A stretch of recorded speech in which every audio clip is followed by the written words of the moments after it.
What up, world? It's Fess of Reverb, back in the studio talking about the best groove boxes to buy in 2022. Now, Groovebox was actually a term first coined by Roland to describe its MC-303 that was released back in 1996. But nowadays, there's lots of groove boxes out there, and basically all of them boast all the necessary features that you need to actually make full grooves. They usually have multiple sound sources such as synthesizers, drum machines, and a sampler all packed into one hardware device. And they usually generally have a pretty advanced sequencer that both beginners and experts can utilize in studio and live on stage. But most groove boxes don't have a song arranger, and this is actually one of the most significant distinctions between a groove box and a full workstation. However, due to the requirements of most modern producers, most groove boxes have some sort of pattern chaining that take the place of a full song arranger or song mode like in MPCs or workstations. So with all that in mind, it could be a little tricky trying to decide which groove box is the best for you. Right now, there are a lot of fantastic options available that pretty much cover all of these areas. So let's have a look at some of the finest groove boxes available in 2022.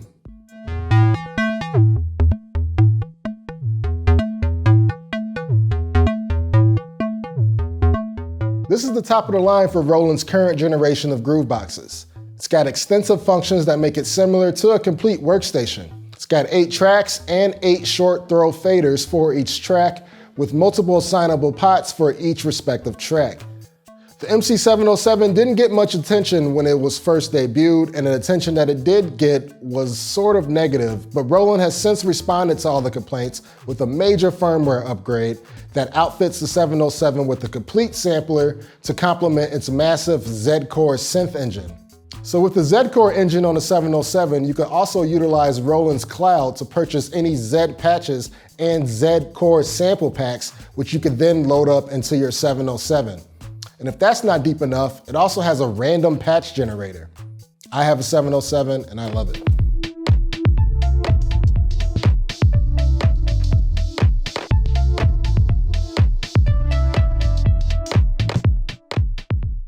So you can take everything I just said about the MC-707 and reduce it to a smaller 4-track battery-powered format, and you've got MC-101.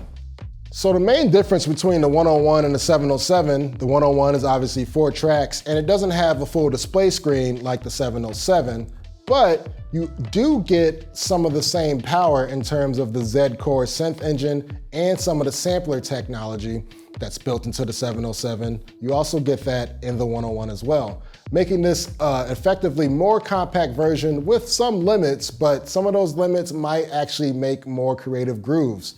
So definitely check that out, especially if you're a fan of portability.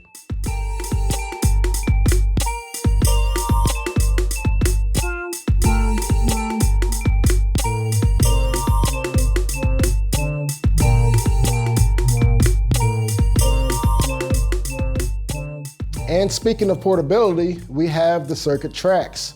Trax is Novation's 3rd release in their popular Circuit series, and it's also a 4-track groove box with 2 tracks dedicated to its synth engine and 2 tracks for drum samples, and you also get 2 MIDI sequencing tracks that you could use for external synths. Now the Circuit doesn't have any screen at all, but to some people, that's the entire appeal of this machine. It does have velocity-sensitive pads and intuitive controls, and if you're really harping on the fact that it doesn't have a screen, you can use the USB-C connection to connect to the web-based Novation component software to get full control over all of your synth engine parameters and even upload samples and export sample packs from the tracks. And don't just take my word for the Circuit Trax being super portable. We actually just shot a video featuring the tracks and other battery-powered portable gear all out in the streets of Chicago. So definitely check that out.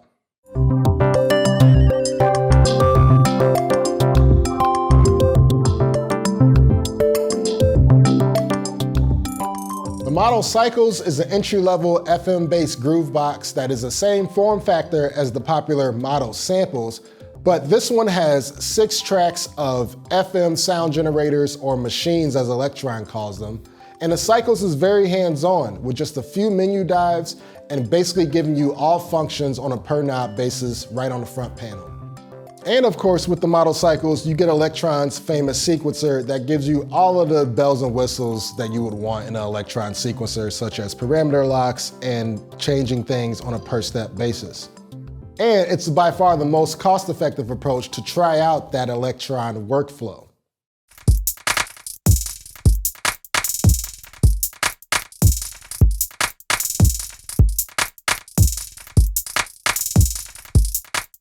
Play is an 8-track sample-based Groovebox and MIDI sequencer that's ideal for doing sample playback and sequencing other external gear. It's got a very unique set of live performance effects, and while it lacks a synth engine, it makes up for it in the way that it plays samples. Each track can have its own length, it can have its own swing, different playback modes, and it's very ideal for creating polymetric and polyrhythmic grooves. Now, the performance mode I was speaking about earlier is actually my favorite feature of the Polyend Play.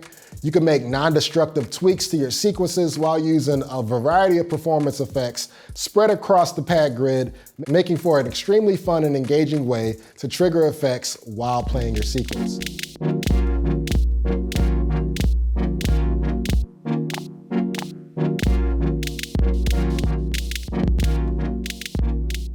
The OPZ was originally seen as a sequel to the OP1, but it has firmly established itself as a distinct Groovebox in its own right and separated itself from the OP1. This tiny TV remote control sized device has a 2-octave keyboard that takes some getting used to, but it actually contains all the typical hallmarks of any other teenage engineering device. It's got a 16-track sequencer, and it can create grooves in addition to sequencing other gear and sequencing Eurorack or even a lighting rig. And of course, there's a built-in synth engine and a sampler where you could either upload your own samples or record any source using the built-in microphone. And the OPZ's compatibility can be enhanced by getting one of the additional expansion devices, such as the OP Lab or the Line module. So those are some of my favorite Grooveboxes available in 2022. Obviously, there's a lot more out there. I would love to hear about your favorite Grooveboxes in the comment below, so definitely share what you like out there and what you're using to make those grooves. Well, that's all I got for y'all today. I'm Fess Grandiose, signing off of Reverb. As always, stay safe and keep creating. Peace.